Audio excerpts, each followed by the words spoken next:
hymn says, "It is well with my soul." It is well with my soul, because you are secure in him forever as part of his family if you've trusted him alone to make you right with God. Yet even with that security, do you ever doubt?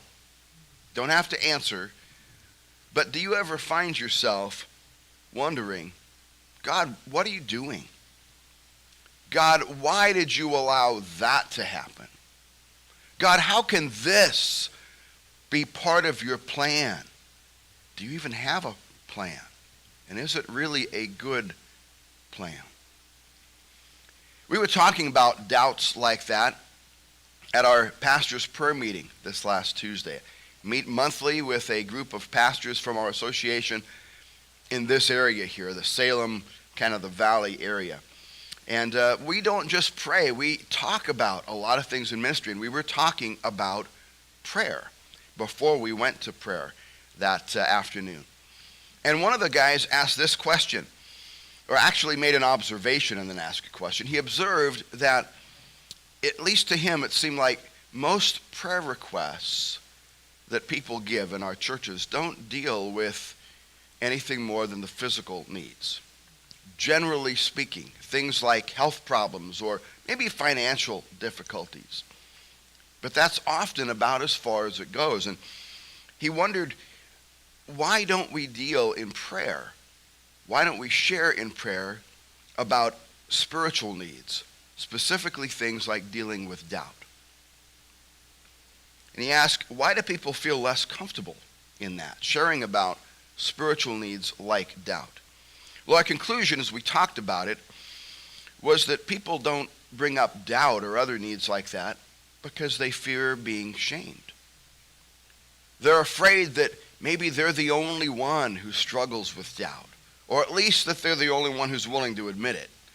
And they're concerned that they might feel ashamed for bringing doubt up. I want to assure you, you are not alone in dealing with doubt. Every one of us, I believe, has experienced doubts at some time. And not only fellow Christians here and now, but if you look through the Bible, again and again we see people who were faithful followers of the Lord deal with doubt. And we'll see that today in the life of John the Baptist. John, who was Jesus' second cousin. John, who was called by Jesus the greatest prophet of the Old Testament age. John struggled with doubt.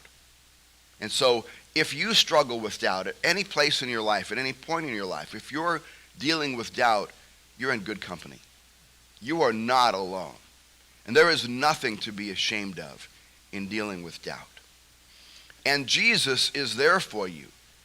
Jesus is there for you in your doubt to comfort, not to condemn, but to comfort. For there is a big difference between doubt and unbelief. And Jesus treats those two things accordingly. Bible scholar Warren Wiersbe puts it this way in his book, Be Compassionate. He says, there is a difference between doubt and unbelief. Doubt is a matter of the mind and the emotions when we cannot understand what God is doing or why he's doing it. But unbelief is a matter of the will that refuses to believe God's word, no matter what he says or does. See the difference there between doubt and unbelief? Because of that difference, Oswald Chambers wrote this: doubt is not always a sign that someone is wrong. It may be a sign that they are thinking.